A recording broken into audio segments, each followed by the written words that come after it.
Well, welcome back, everyone. We are, of course, the Institute for Sex Positive Therapy. I'm Julie.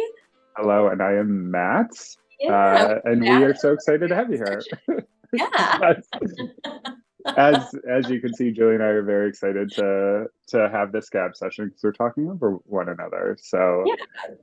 So um, today what we yeah. wanted to do was just talk a little bit more in depth on kink play, right? We wanted to give Mhm. you all a sense. If you're interested, maybe this is kind of early days, early trying for you, talking about before, during, and after. So Matt and I are just going to kind of be shooting off free form, some different thoughts that we have about how to engage in kink play. So, Yeah. Matt, some thoughts at the early beginning of even just Yes, getting into it. totally. So, like setting the scene in some way, shape, or form, right? So before we even start the process, there are several factors I think are important to consider with your scene partner or partners. And one of the first that I can think of, Julie, is doing sort of a mental health and physical health check-in, right? Mhm. So how are we feeling showing up to this session, to this scene? Are we feeling sad? Are we feeling anxious, right? Do any parts of our body hurt, right? Are we feeling sick, under the weather, or are we feeling great, good to go, high energy, high spirits, right? This is just so important for your other partners to know before engaging with you so they can just keep that in mind. Yeah, because you might still be ready to play, but you might just not be at as high level as you maybe normally would be Hmm. if something's just feeling a little bit funky or anything like that. So I agree. I think it's really helpful to share that with folks. Hmm. And I think all of that can be part of that initial conversation. Some people will think of it as like the negotiation process, especially if this Hmm. is a new or newer partner or Right, partners that you're engaging with. It is good to sit down and talk about what am I comfortable with? What are you comfortable with? right. Um, and I think Matt, you and I also, I'm like going everywhere, but I talking love about it. goals. Yeah, Like, what do yeah. we even want out of this experience? What do people want Uh-huh. out of this play? So I think at that beginning stage, talking about our goals, what am I hoping to get out of this? What are you hoping to get out of this? And Yeah, making sure that we're in alignment. And that's why we call it negotiation, because somebody might be wanting to do something a little bit more elaborate or a little bit more intense than the other person is ready for. And so yeah. we're kind of just figuring out where's everybody at to make sure that we're engaging in a way that feels good for all that's involved. Yeah, what do I want to feel out of this experience, right? Mhm. Why are we showing up here today? So, along with those mental health check-ins, the negotiation, I think the biggest thing, especially in the realm of kink, is consent talk, right? Mhm. So, what is acceptable? What does this conversation look like, right? What are we consenting to in this experience? And with consent talk comes this idea of figuring out the limits in the experience, right? What are we good with? What are we not good with? Right. Mhm. So that could be words or phrases, specific actions taking place that we're consenting to or not, marks on our bodies, right? Bodily fluids. Are we engaging in specific sex play, or is this mostly just a kinky scene in general, right? So, consent, negotiating, all of that stuff. What would you add to that, Julie? Yeah, when I'm thinking about consent as well, when we're in, especially if we're thinking about a dom sub dynamic, right? Or any Mm, dynamic where hmm. somebody has some sort of restraint, right? Right. Somebody coming in and saying, we're not using safe words today, or they start doing things that you both didn't consent to from the beginning. That is assault. That is no longer consent. And so that's something to really keep in mind. I mean, thankfully, so many folks in the kink community are very, I don't know, mindful. Most people aren't coming into this to be malicious. Right. Right. There are some folks who might have malintent or who, if they're new enough, maybe they don't know how this goes. Hmm. So you really have to be so, so clear. And that's something to look out for. It's a red flag. If somebody is Yeah. crossing our limits, that's probably not a safe person to engage with. You need to have a conversation. Um, Yeah.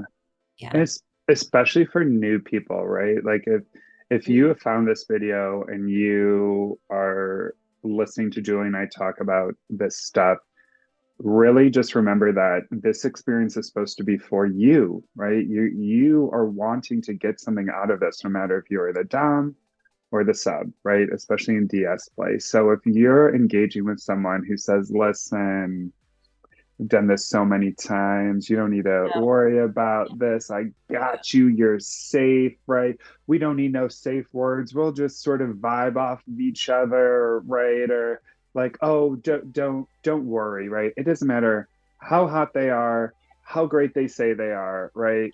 That is not an experience that we would want for you, right? We want this to be safe for everyone involved because that is what kinky play and BDSM play is, right? It is this experience that's supposed to be fulfilling for everyone, not just the dom or not just the sub.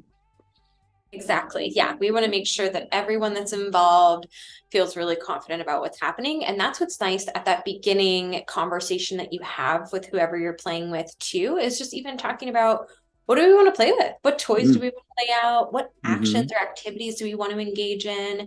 Because, maybe last week you all played and you were doing a lot of dirty talk or something like that. I don't know. Yeah. And then this week you want to involve more spanking, or this week you want to involve rope play, whatever Mm-hmm. it is nice to sort of talk a little bit about what are you expecting, that we can kind of just be prepared, and that conversation can help build anticipation, excitement. Mm-hmm. So we don't want it to feel like it's this like big, boring, we have to have this conversation. Like, let's have Right. fun with it. Let's talk. Let's like make this a little bit of a sexy conversation. Mm-hmm. Um, Again, while always keeping consent in mind. Totally. Exactly. And if you don't feel comfortable, then you don't feel comfortable, and own that and honor that within yourself and look to find somebody else. Exactly. Yeah. So I think those are kind of the big components of the before stage, is just making sure that you're having a conversation with whoever you're playing with. Make sure that you establish what is consent, what are our goals, what are our expectations, just to make sure. And I know we sort of hit on this a little bit, but also crafting a safe word before you go Totally. in, right? And Yes. a safe word is anything that says, if I say this word, we have to stop. Mm-hmm. Got to everything, right? And some people will use things like pineapple or porcupine or apple or red Mm-hmm. or whatever, right? Like, just find some sort of word that's not no, because some people really Yeah. like to say no, right? They're like, Yeah. this is fun. There's something hot Mm-hmm. about saying no, even though I mean yes. Um, We've just figured out Julie's safe words are pineapple and apple and fruit paste. and all the things, all the fruit Right. things. But Um, yeah, yeah. there's the word or phrase, or if you're gagged or there's stuff in your mouth, right? Safe words are also actions, right? So snapping of fingers, hand in the air, pointing, right? Some people actually get sort of a buzzer or a clicker that has a sound or a button that they can push, right? And Mm. that can be used just as that action as well, to say, you know what, we need to sort of stop, slow down this experience, right? We've hit my limit here. Yeah. So I think those are kind of the beginning pieces. Yep. Nice. Okay, So cool. if we're Yep. thinking about during during During the play, interaction. the fun part. I mean, it's all fun, I hope, but like, Yeah, well, it should be, right? yeah. Uh, uh, So yeah, what do you my think? during. Yeah, so for during, I think the biggest thing that comes to mind is we don't want to rush, right? We don't just want to be like, okay, I want to be spanked 100 times. Let's just start going into it, right? No, we want to start slow, right?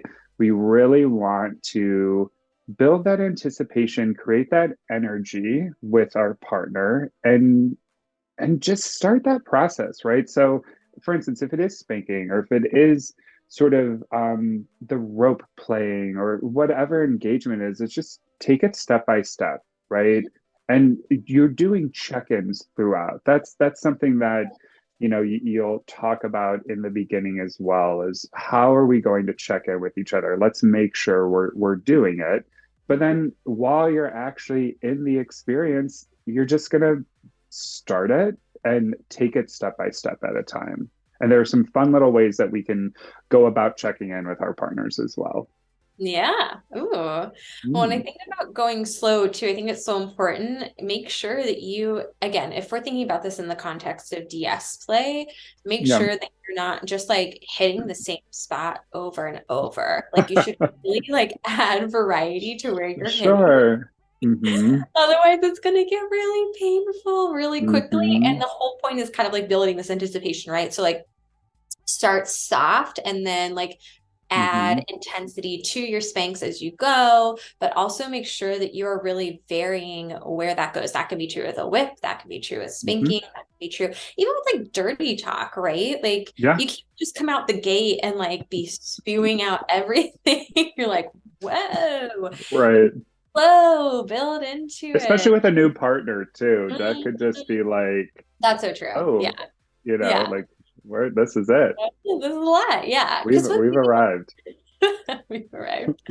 Once you know your partner's body, then you can kind of get a better sense of like what they like, where to go. Even I'm even thinking things like nipple clamps or whatever, right? Like Yeah, don't go on like the firmest clamp, you know. exactly. Anything, start slow, build up. So Yeah, and I also think about water sports too, right? Like yeah, that just totally unleashing, right? And sort of engaging in some way, shape, or form with like, again, Julie, I just keep thinking we're going to go back and forth with like stuff that you'll talk about before as well. But yeah, even during, it's like reading the person's body language, knowing their body language, right? Knowing that if you're seeing them tense up in some way, okay, yeah, is we should probably understand what that looks like, right? Is this sure. tensing?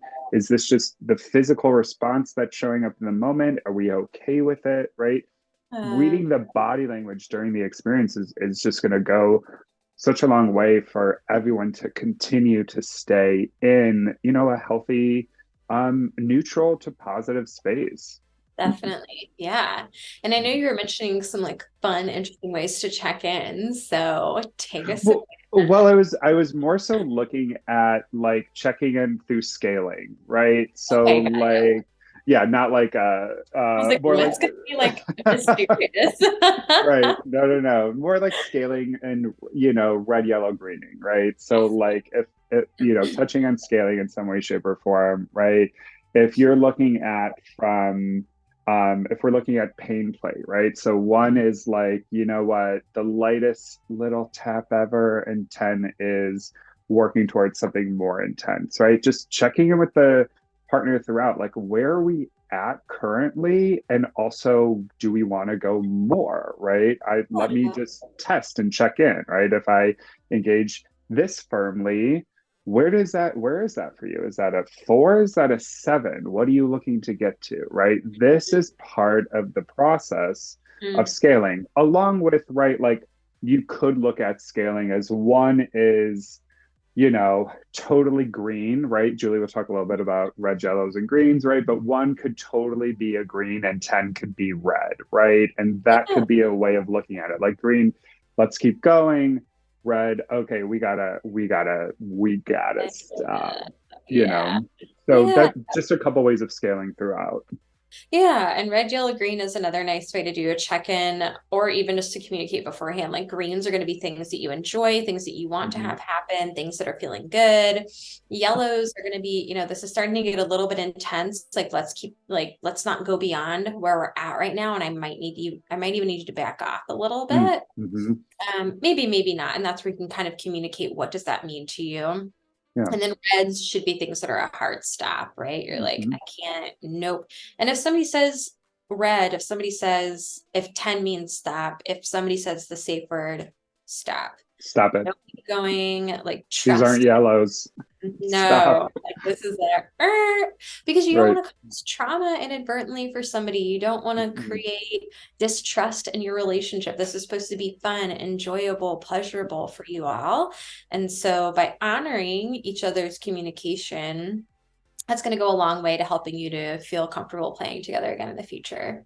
Yeah. So we're, summing up sort of during, right? Constantly checking in, right? Using scaling, using the red, yellow, green system, looking at body language, and just making sure that both or more people involved are in that neutral to enjoying the experience. Yeah. And if you're looking for resources on what to practically actually do in the during phase of things, we've jotted down a few. So the new Hmm. topping book, the new bottoming book by Easton and Hardy, Hmm. kinkacademy.com, missmorganthorne.com, Hmm. kinklovers.com, lots of great resources and websites Totally. out there that are sex positive, that are kink positive, that are educational. Hmm. So these are great resources to give you an idea of, what do we do? Like how do we play out a whole scene? So encourage you to check Yeah, those out. love those. Yeah.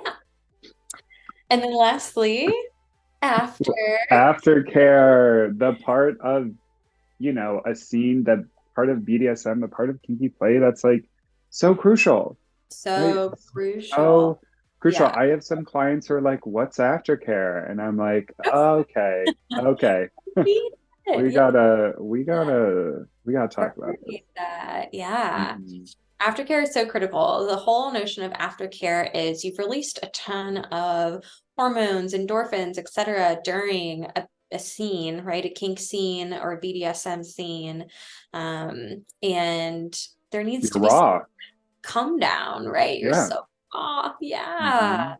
So aftercare is sort of this like, how are we tending to each other and tending to ourselves Yeah, afterwards?